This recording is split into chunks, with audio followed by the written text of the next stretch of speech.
Ano ang dapat na pagkakasunod-sunod ng mga prioridad sa ating pamilya? Ang Biblia ay hindi naglalatag ng pagkakasunod-sunod para sa mga prioridad ng relasyon sa pamilya. Gayunpaman, maaari tayong tumingin sa mga banal na kasulatan at makahanap ng mga pangkalahatang prinsipyo para unahin ang ating mga relasyon sa pamilya. Malinaw na nauuna ang Diyos, Deuteronomy 6:5, ibigin mo si Yahweh na iyong Diyos ng buong puso, buong kaluluwa at buong lakas.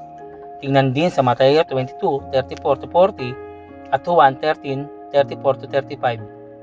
Ang lahat ng puso, kaluluwa at lakas ng isang tao ay dapat italaga sa pagmamahal sa Diyos na ginagawa siya ang unang prioridad. Ang pagiging miyembro ng simbahan at regular na pagdalo sa simbahan ay magiging isang paraan upang ipakita ng isang pamilya na ang Diyos ang una sa kanilang buhay. Hebreo 10:25. Kung ikaw ay may asawa, ang iyong asawa ang susunod. Ang lalaking may asawa ay dapat mahalin ang kanyang asawa gaya ng pag-ibig ni Kristo sa simbahan. Efeso 5:25. Ang unang prioridad ni Kristo pagkatapos sundin at luwalhatiin ng Ama ay ang simbahan. Narito ang isang halimbawa na dapat sundin ng isang asawang lalaki.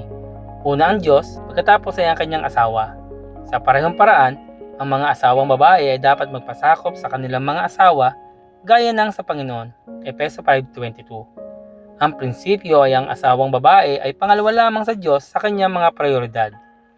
Kung ang mag-asawa ay pangalawa lamang sa Diyos sa ating mga prioridad at dahil ang mag-asawa ay isang laman, Efeso 5:31, makatwiran na ang resulta ng relasyon sa pag-aasawa, mga anak, ay dapat ang susunod na prioridad.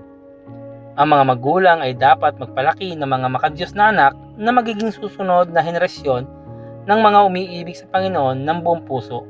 Kawikaan 22:6, Efeso 6:4, na nagpapakitang muli na ang Diyos ang nauuna. Ang lahat ng iba pang mga relasyon sa pamilya ay dapat ipakita iyon. Sinasabi sa atin ng Deuteronomy 5:16 na igalang ang ating mga magulang upang tayo ay mabuhay ng matagal at sa gayon ay magiging mabuti ang mga bagay sa atin. Tingnan din ang Efeso 6:1-4. Walang tinukoy na limitasyon sa edad na humahantong sa atin na maniwala na hanggat nabubuhay ang ating mga magulang, dapat natin silang parangalan. Siyempre, kapag ang isang bata ay umabot na sa hustong gulang, hindi na siya obligado sumunod sa kanila. Ngunit walang limitasyon sa edad para parangalan sila. Mapagtitibay natin mula rito na ang mga magulang ang susunod sa listahan ng mga prioridad pagkatapos ng Diyos sa ating mga asawa at sa ating mga anak. Pagkatapos ng mga magulang ay darating ang natitirang kamag-anak. Unang Timoteo 5:8.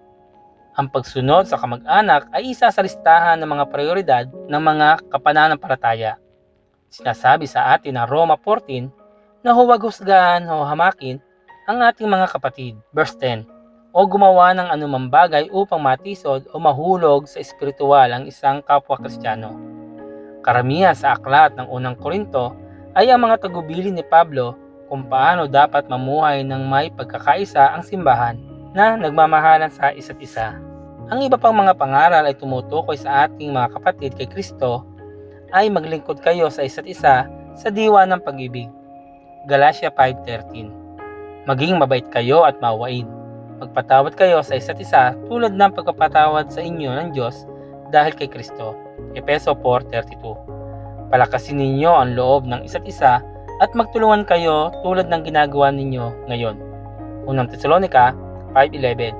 At sikapin din nating gisingin ang damdamin ng bawat isa sa pagmamahal sa kapwa at sa paggawa ng mabuti. Hebreo 10:24. Sa wakas ay ang iba pang bahagi ng mundo. Mateo 28:19. Kung saan dapat nating dalhin ang ebanghelyo paggawa ng mga alagad ni Kristo. Bilang konklusyon, ang pagkakasunod-sunod ng mga prioridad sa banal na kasulatan ay ang Diyos, asawa, mga anak, magulang, kamag-anak, mga kapatid kay Kristo, at pagkatapos ay ang iba pang bahagi ng mundo. Bagaman kung minsan ay kailangang gumawa ng mga pagpapasya upang tumuon sa isang tao kaysa sa isa pa, ang layunin ay huwag pabayaan ang alinman sa ating mga relasyon. Ang balanse ng Biblia ay nagpapahintulot sa Diyos na bigyan tayo ng kapangyarihan upang matugunan ang lahat ng ating mga prioridad sa relasyon, sa loob at labas ng ating mga pamilya.